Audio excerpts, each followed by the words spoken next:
idade já há mais de 100 anos. O vô dele é de 1922, ele tinha 10 anos na Revolução, na Guerra, faleceu em 2017, com 95 anos, ele contou muita história pra gente. Eles tiveram que sair da propriedade aqui e se refugiar, porque os soldados chegaram e invadiram tudo. Então eles tiveram que se esconder numa mata fechada a 4 quilômetros daqui. Hoje essa outra mata não pertence mais à nossa família. Lá dentro dessa mata tem um paredão de pedra assim, não é uma caverna. Desce uma cachoeirinha e aqui tem um laguinho. Eles se abrigavam para dormir embaixo dessa pedra por praticamente uns 2 meses. Ele e outras famílias. Porque os soldados chegavam, eles matavam as vacas, eles matavam os porcos, eles matavam as vacas que estavam com cria, eles reviravam as sacas de arroz e feijão. Eu também sei dessas histórias, porque a minha família do lado do Turvo da Lagoa aqui, então as tias da minha mãe, quando eu era pequenininha, elas contavam as mesmas histórias. Que meus bisavôs tinham que fazer um buraco no chão, no meio do mato. Ele colocava as crianças lá dentro, as crianças eram elas, principalmente as meninas, para proteger dos soldados. Eles cobriam com galhos e folhas para eles não verem. Outros faziam um buraco no barranco, eles entravam lá dentro para se proteger, porque passava um aviãozinho vermelho jogando as bombas, então eles tinham que se esconder lá dentro. As vacas, eu cresci achando que a vaca era para comer, porque ela falava que matava a vaca até no dia de criar, e eu cresci com muito dó. E eu vim descobrir agora que era uma tática de guerra. 2 era para comer, o resto era para estar todo estragado. Todo soldado do outro lado chegasse, eles não iam ter que comer. Eles também matavam um animal, uma vaca, um cavalo, alguma coisa, e jogavam no rio. Então eles ficavam com a água limpa para cima e os soldados do outro lado ficavam com a água contaminada lá para baixo. Agora, para vocês entenderem da aparição. Nós temos um bairro que chama Taquaral Abaixo, a 4 quilômetros daqui. A nossa divisa do município é 1,5 km daqui. Tem uma ponte. Para lá da ponte pertence à cidade de Capão Bonito. Então o Exército do Sul, os sulistas, os gaúchos, estavam no Taquaral Abaixo. Os paulistas estavam aqui, Barra da Lagoa. O Exército do Sul queria passar para Sorocaba, São Paulo. Então eles iam destruir a cidadezinha de São Miguel Arcanjo até 29 de setembro de 1932. E os paulistas estavam esperando. Aqui, então o confronto ia ser muito grande. É que os mais antigos contavam que teve um nevoeiro. Aqui forma um nevoeiro praticamente todos os dias. E que soldados não conseguiam enxergar o outro. Nem sulista e nem paulista. Um clarão no céu e apareceu um homem falando que a guerra acabou. Essa história eu sei desde quando eu tinha 8 para 9 anos. E o senhor que me contou falava assim, é lá para as bandas do Turvo da Lagoa que São Miguel Arcanjo apareceu. E eu ficava imaginando, mas aonde que São Miguel Arcanjo apareceu? Aí ele contava que os paulistas foram embora, Exército do Sul, capitão Dilermando, foi ele que viu São Miguel Arcanjo. Ele foi até onde é a Basílica, só que lá era uma igrejinha, uma capelinha bem pequenininha, mas no mesmo lugar. E ele chegou lá, era 4 de outubro de 1932, dia de São Francisco de Assis. E ele pediu para o padre abrir a igrejinha. Quando o padre abriu a igrejinha, ele caiu no chão ajoelhado, chorando, falando que era aquele homem, aquele santo, aquele soldado que falou que a guerra acabou. Ele deixou a espada dele e levou o estandarte de São Miguel. Para nós que crescemos com isso no coração, nós não precisamos mais nada. Mas tudo tem que ter um documento, né? Tem o documento do Exército do Sul falando que a guerra acabou 29 de setembro de 1932. Comprovante maior que isso não tem. Mas o que eles andaram? 1,5 km dentro do município da cidade de São Miguel Arcanjo, no dia de São Miguel Arcanjo. Se para lá da ponte pertence a Capão Bonito, São Miguel Arcanjo veio para proteger a cidade dele. Não deixar acontecer nada com a cidade dele. Daí as pessoas que vêm de fora perguntam, mas Rosana, o nome da cidade de São Miguel Arcanjo é por causa da aparição? Não, 43 anos antes já era São Miguel Arcanjo. É, que a gente estava Mais vendo. 3 era município de Itapetininga, mas o padroeiro já era São Miguel, do lugar. O padre Márcio, que é o reitor da Basílica, pediu para o André, que é o braço direito dele lá da Basílica, vir até nós, que ele queria fazer uma reunião com a gente. A gente foi na reunião. Ele falou que esse sítio estava sendo estudado há muitos e muitos anos pelos mais antigos, para ter certeza que aqui era o local da aparição. E se nós poderíamos doar um pedacinho de terra para eles? Nós, devotos de São Miguel Arcanjo, do jeito que nós somos lá, não pensamos 2 vezes. Eu podia ter falado não, não quero, vai vir muita gente, como vem muitas pessoas, né?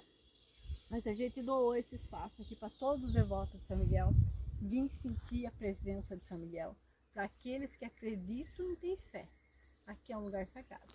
E a gente sabe que daqui não leva nada.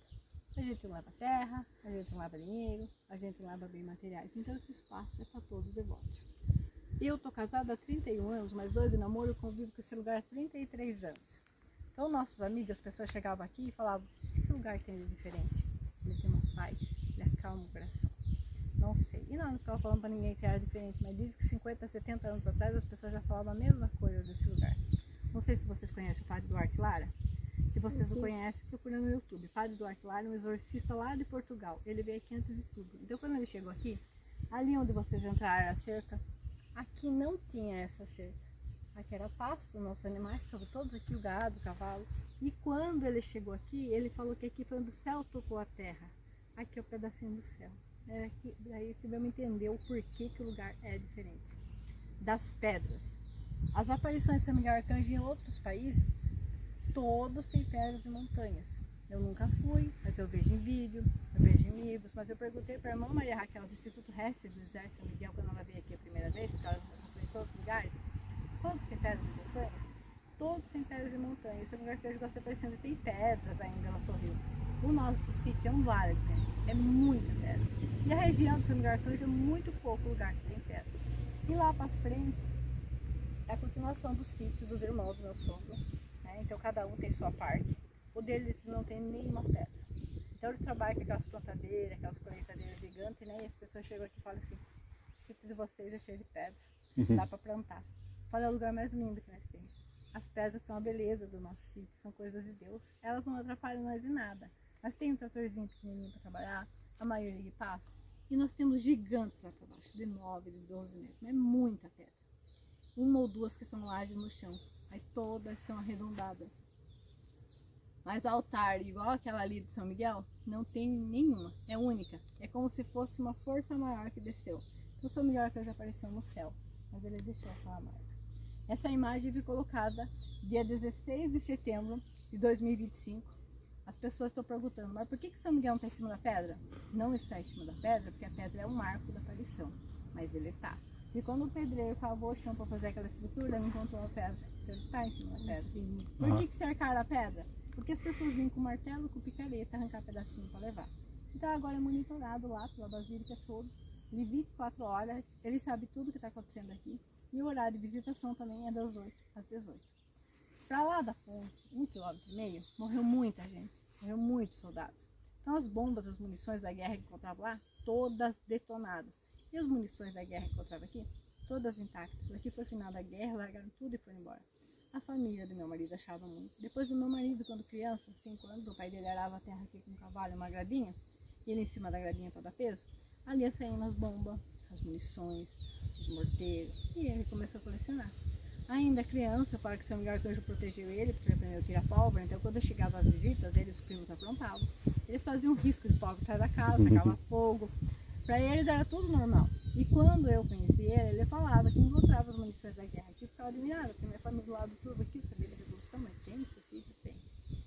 Quando a gente casou, ele levou para nossa casa a maleta de coleção dele, cheia de bomba, morteiro, munição, tudo intacto. Nossa, como era novo, a gente não pensa, guardava embaixo da cama, né? Falava aqui, uma criança vai achar.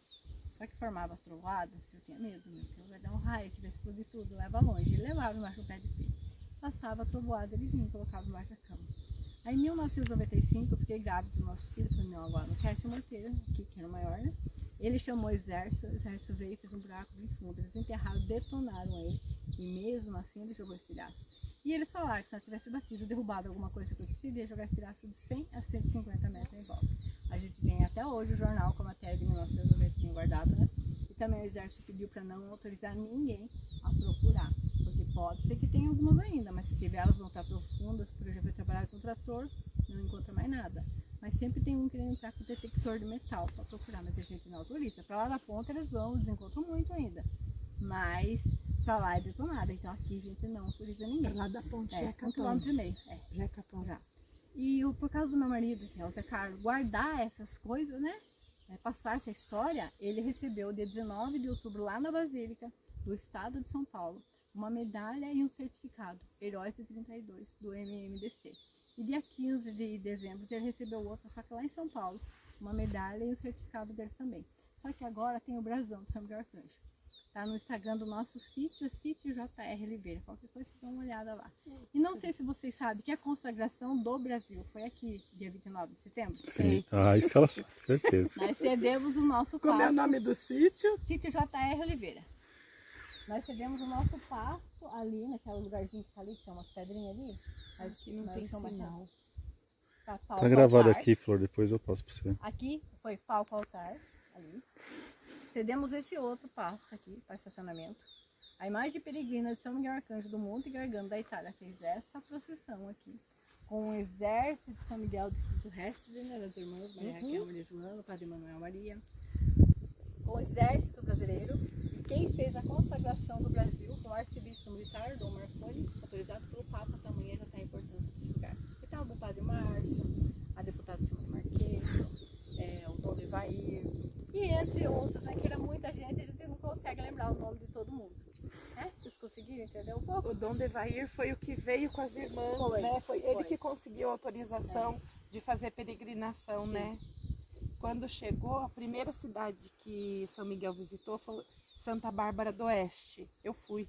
Teve várias pessoas que foi lá naquele dia. E eu fiquei morrendo de vontade de vir aqui. E eles foram lá, era sábado, né? E daí no domingo eles eram aqui, acho que era isso. Eles eram lá, acho que era lá no sábado e o pessoal vieram aqui no domingo. E daí eles falaram, Rosana, lá tinha 8.000 pessoas. Eu falei, meu Deus, imagina quando eu for aqui, porque a gente já estava com aquela preocupação de saber quantas pessoas que ia vir, né?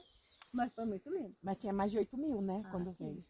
Vocês viram o vídeo? Eu O vi. André mostrou? Ele Né? mostrou e eu acompanhei pelo Instituto. Ah, tá. E tá, a missa tá no YouTube. Tá no YouTube ainda.